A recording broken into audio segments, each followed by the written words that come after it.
This Torah class is brought to you by TorahAnytime.com. There is nothing to add after Rabbi Shelby covered so many territories of Moreno ורבנו, מעטרת ראשנו, Maran Rabbi Ovadiah Yosef עליו השלום. But to speak about a rabbi in a past sentence, it's so hard for me. I still see him sitting in front of my eyes. I still hear his voice in my ears. Sometimes if I learn a sugya, that I heard it from him, Rabbeinu Ovadiah, so I heard his words in the sugya. The way he read the Gemara, the way he read the Rishonim, what he said about the Rishonim, what he had to add in the questions and answers. So hard to speak to him in the past. Still alive in front of our eyes.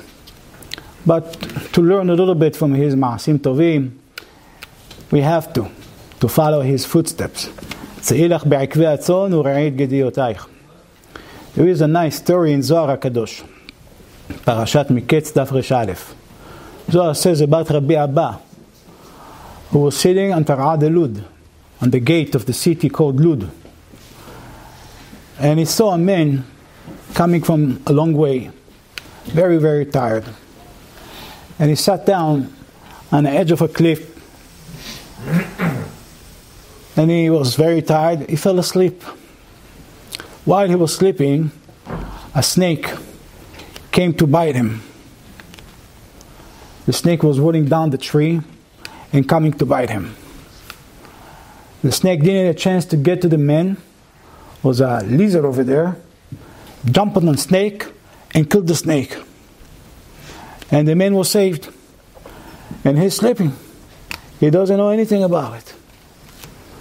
Okay. Rabbi Abba said, a miracle like this happened to this man. I better sit and watch what happened with him in the end. So he kept waiting for him. A while later, he walked up and he saw the dead snake right in front of him. He jumped from the place where he was sitting and he moved away. As he jumped out from the place, was a huge rock. The rock collapsed from the cliff and fell down to the valley. Which means if this man was still sitting on this rock, he was dead. So he was saved the second time. So Rabbi Abba approached him and asked him, tell me, what do you do? Hashem did for you a miracle after miracle like this to save your life. What do you do? Well, what's your specialties? Well, what do you do? So he told him as follows. He said to him, if ever someone insulted me, I was trying to make peace with him that day. And if I didn't have a chance to meet him, speak with him, to make the peace with him, I would not go to sleep before I had a clean heart and I forgave him.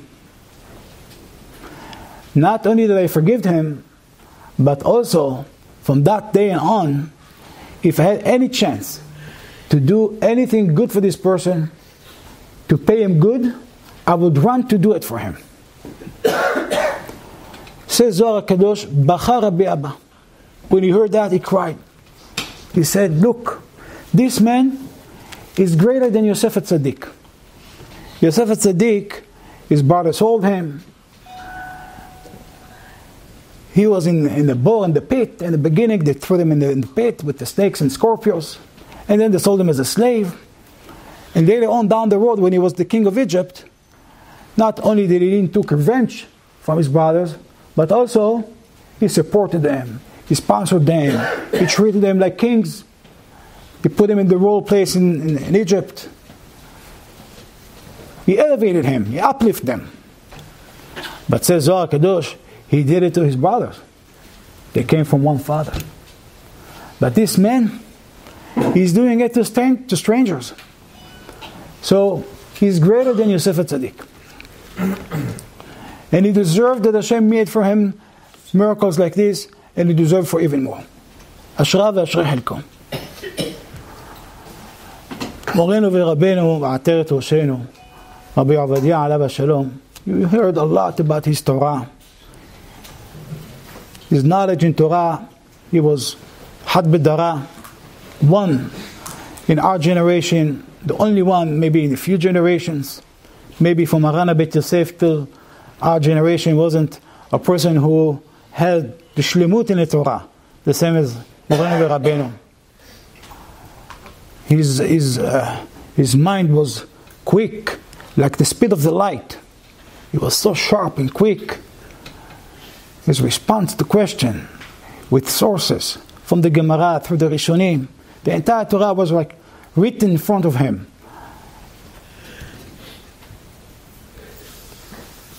It was like written in his heart. He was like reading it to us by heart. You heard a lot about his leadership. You heard a lot about his Zikuya Rabim, how he from very young age was going from one place to another to teach other people Torah. And he cared about them, not about himself. There are many rabbis who go to teach others, but it makes them feel good. They benefit from that. They have some, the Gemara says, יותר ממה שהעגל רוצה לינק, הפרה רוצה להניק. More than the calf wants to nurse from the cow wants to nurse him. Why? The cow has her breast is full of milk. It hurts her. She wants the calf to come and take some of the milk to ease it for her. So if a person is full of Torah, he wants someone to give it to. It hurts him. He wants to nurse it to others. Morenu Rabbeinu did it, but he did it for the benefit of the people. He could have gone to a crowd and say huge pilpulim, kushiyot, terutzim, and say, a shi'or that fits to his level. And he would enjoy it much more. Instead, what did he do? Vayered Moshe minahar el ha'am.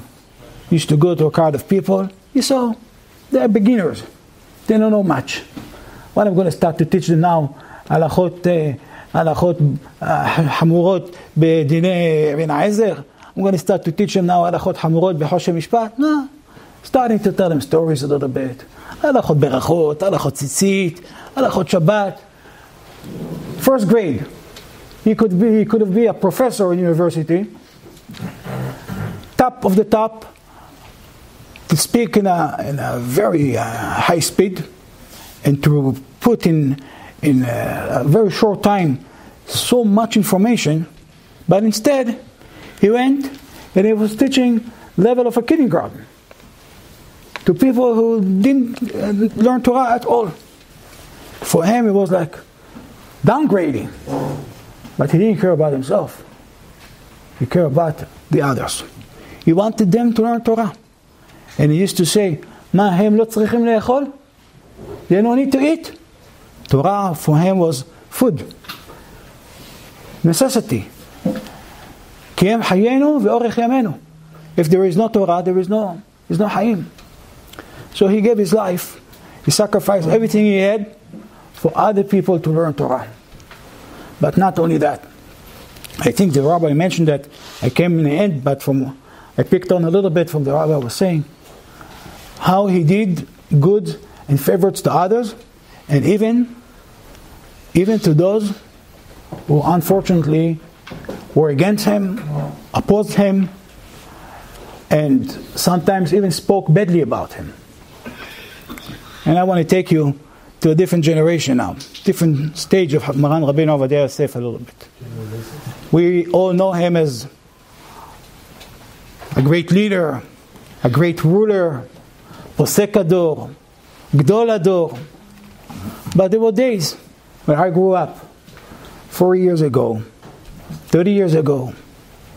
It wasn't that obvious and accepted by everybody. Some of the Ashkenazim, not all, some of the Ashkenazim, they knew about him.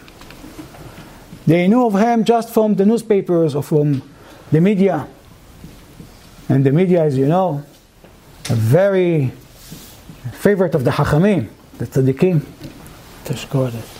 Yeah. So, they had a wrong picture of Maran Rabbeinu Ovadiah Yosef. And some of them even spoke publicly against him. The story I'm about to tell you, I know firsthand. Was a Rosh Yeshiva. I know him. I know him by name. I know his address. I know his yeshiva. I even had students learning by him. A very famous Rosh Yeshiva. And in his beginning, about 30 years ago, he needed money. He got a piece of land from the government, and he needed money to put the building for his yeshiva. So he came here to America, and he found the donor, a Syrian guy from Brooklyn, who told him, if Hacham Ovadiah Yosef says to give you, I have a check ready for you, $1 million for your yeshiva. 30 years ago, $1 million, it's like today, $10 million. It's a lot of money. But the problem was that everybody knew he's speaking publicly against Hacham Ovadiah Yosef. How would he now approach Rabbeinu Ovadiah Yosef to ask him to confirm, to let this rich guy donate for him this huge amount of donation? But he had no choice. That's his only way to build the yeshiva. So he finds his way to call into Rabbeinu Ovadiah Yosef. And he told the story. So the Rav said, yeah, I'll talk to the rich person. Get him on the phone, I'll talk to him. So Bnei Beit, his family told Kvod Rav, you know this man? He's talking against you in public. He says, I know. So why do you want to help him? He says, it's not about me. He has a yeshiva. What did they do in his yeshiva? They're learning Torah. All day long, from the morning till the evening, they're learning Torah. So they're not in my favor. It's about me. It's about Hashem. He will have more children learning Torah, more students learning Torah. They will grow up. They will be Talmidei Chachamim. They will be Gedolei Israel. It's not about me. It's about the army of HaKadosh Baruch Hu. We're expanding the army of HaKadosh Baruch Hu. We're increasing the level of Torah, we're increasing Torah in general. Le'agdil Torah le'adira, as the Rav used to say always. That was his main sentence. Le'agdil Torah le'adira. Yagdil Torah ve'yadir. Hu haya omer, yagdil Torah ve'yadir. And he spoke to the rich man, and he donated him the money. He gave him the money. And he built a beautiful yeshiva, Baruch Hashem. One of big Ashkenaz rabbis, he heard that story from this Rosh Yeshiva. So he told me, that was 30 years ago. He says, Rabbeinu Ovadiah Yosef is Adam Gadol. As the Ashkenaz says, Adam Gadol. Adam Gadol? What happened? I asked him. So he told me that story. He says he knew he's against him, and he didn't care about himself. Just to help someone to build a yeshiva. That is Adam Gadol. That is someone who was there for Hashem Yitbarach, for Am Yisrael. That's a true leader. That's a true Oved Hashem. ועובדיה היה ירא את השם מאוד. He used to tell the truth. The rabbi used to tell the truth, even if it wasn't for his populism. Didn't serve his personal interest. When it came to halakha, when it came to Torah, I remember when Shemitah came. Shnat HaShemitah. Shnat HaShemitah, the 7th year in Eretz Israel, the Torah says you're not supposed to work in the fields. Shemitah nowadays is derabanan, Shvi'it b'zman hazeh derabanan. So Chachamim says, do not work in the field. But the problem in Eretz Israel, if nobody's going to work, people are not going to have food to eat. So many Gedolim, past generations, they came up with a special heter, similar to Mechirat Hametz. We're selling the Hametz to a goy, they would sell the land, the field, to a goy. That's called the heter Mechira. And this way, they will be able to continue to work and to produce so people will have food.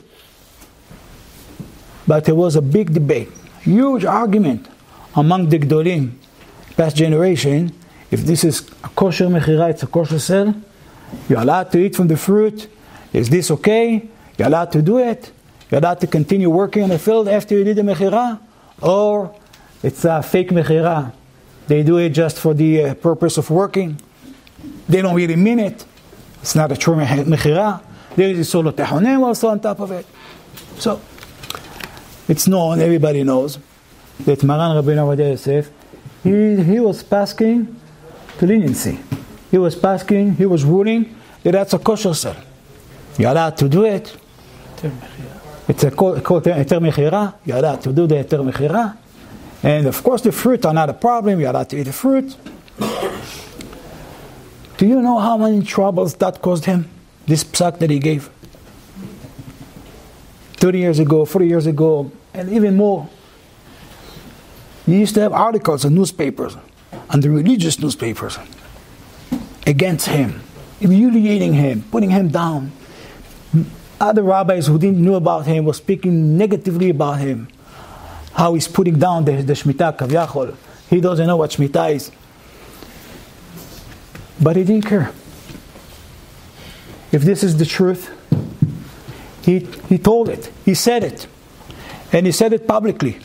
He could have just saved it for himself. After he saw what happened on the first time, on the first round, Shemitah comes every 7 years. He saw how many troubles that caused him. He could have kept it quiet. You don't have to go again and say it on the next Shemitah again. But not the Rav. The Torah says, "Lo taguru mipnei ish, lo te'egor devarecha mipnei ish." You should not hold yourself. You should not stop from telling the truth just because someone doesn't like it. And he went and he spoke about it. And he was giving shi'urim. Maybe some of these shi'urim are recorded. I remember sitting by his class and learning about it from him. How he came from the whole sugiyah from the beginning. Shiraitim deoraitam, the rabbanim, that hasidut, and so on. It's extra. Shi'urim on top of the shi'urim, on top of shi'urim. Hours of hours he used to speak about it, explaining his shita, and bringing all the sources. And every source that he brings, solid sources. But he went ahead and he spoke about it. Why? That was the truth. But the rabbi cared, it's about the truth. If this is Torah, we're not making en maso panim b'Torah. We are telling the truth the way it is. If it's mutar, it's mutar. If it's asur, it's asur. The rabbi was against shaitels. You know how many troubles that caused him against shaitels? The whole Ashkenaz world, the most frum and religious people, they go with the shaitel. They wear a shaitel. And the rabbi said, shaitel, it's asur. A wig. It's asur. A married woman, should cover the hair. And he used to bring tons of sources. Tens of poskim that says that wig, it's forbidden. He could have hid it. And many more people would love him, would appreciate him. But not. He didn't do it. He didn't teach Torah for himself, for people to like him, or to say nice things about him, or to admire him, or to appreciate him. No. He told the Torah the way it is. If he held it's mutar, he said it's mutar. If he held it's asur, he said it's asur. He told the truth with no fear. Zero fear. A man of truth. He did it for Hashem Yitbarach, for Am Yisrael. He cared about every person as we saw, even his enemies. I think the rabbi was talking about it a lot. But how he cared about his enemies, how he cared about every individual to help others. And how he cared about Hashem and about the Torah. As the rabbi said, we can see it and talk about Maran. There is no limit how much we can talk about him. We didn't even start, but the time is past, and we're here just to learn a little bit, to follow his ma'asim tovim, to follow his way. We should follow this method of helping others, even our enemies. And not only that, there's one small line I would like to add. You never heard from him. And the rabbi is going to agree with me. You never heard from Maran Rabbeinu Ovadiah Yosef any word about his enemies. He never spoke about it. Either they were rabbis who spoke about him. He never came and says, you know, this rabbi spoke about me, and I'll show you, and I'll show him, and I will teach him, and nothing. Either he was a leader, a politician, or not a politician. Never answered to nobody. נעלבים ואינם עולבים, שומעים חרפתם ואינם משיבים, עושים מאהבה ושמחים בייסורים. Sometimes you would see the tsar on his face, that's all. But not saying a word. Never responded to any attack that went against him. Just learned and learned more and learned more. And his answer was another book. Published another book. They spoke about him more. They published another book. And then another book. Until we have a whole book, a whole library full of his sefarim. And each sefer from his sefarim, you can make a whole library from his sefer. Each sefer is so much information in one sefer that you can make many sefarim from one sefer. יהי רצון שזכותו תגן עלינו, שיעמוד לפני כיסא הכבוד, ויעמוד בתפילה עלינו, על משפחתו, על תלמידיו, על כל הקהל הקדוש, פה, בכל מקום, בכל אתר ואתר, שהקדוש ברוך הוא יחוס ויחמול וירחם עלינו, ויחיש לגאולנו, ותהיה השנה הזאת תש"פ, תהיה שנת פדות. פדות שלח לעמו, ציווה לעולם בריתו, נזכה לגאולה שלמה במהרה בימינו, אמן ואמן. אמן, חזק וברוך. You've just experienced another Torah class brought to you by TorahAnytime.com.